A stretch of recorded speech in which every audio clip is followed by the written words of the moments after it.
হুজুর জান্নাতের ভেতর আবার শপিং মল থাকবে কেমনে? প্রশ্ন আসতে পারে না?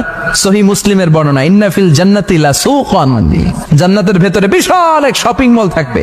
এটা বোধহয় আমাদের বসুন্ধরা শপিং কমপ্লেক্সের মতো হবে, যমুনা ফিউচার পার্ক। দুবাইতে যে একটা আছে বিশাল শপিং মল, মালয়েশিয়ার মিড ভ্যালি, এগুলোর মতো হবে মনে হয়।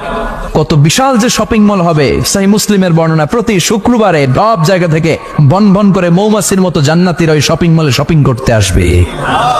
ইচ্ছে মতো দেদারসে পোশাক কিনবে, ইচ্ছে মতো শপিং করবে, টাকা দেয়া লাগবে না, ক্রেডিট কার্ড লাগবে না। সুবহানাল্লাহ পড়েন। ইচ্ছে মতো শপিং করবেন। দুনিয়াতে একটু কষ্ট করে হালাল উপার্জন করে খেয়ে যান। আল কানাআতু মিনাল ইসলাম, অল্পে খেয়ে তুষ্ট থাকা আর আল্লাহ শুকরিয়া করা, এটার নামই ইসলাম।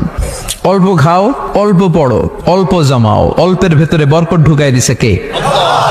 অনেকে দেখবেন অনেক খাই খাই নাই নাই করে, এটা যাদের স্বভাব তাদের কখনো বরকত হয় না। অল্প খাবেন, অল্প পড়বেন, আর হালালের সাথে সম্পর্ক করবেন। আল্লাহুম্মা কফিনি বিহালালিকা আন হারামিক ওয়া আগনিনি বিফাদলিকা আম্মান সিওয়াক। বিষ্ণুনবী দোয়া করতেন, আল্লাহ হালালকে আমার জন্য যথেষ্ট করেন, হারাম থেকে আমারে বাঁচিয়ে রাখেন। পড়েন আমিন। হালাল অল্প হলেও হালালে বরকত আছে না নাই? হারাম বেশি হলেও এটাতে কোনো বরকত নাই, ঠিক কিনা?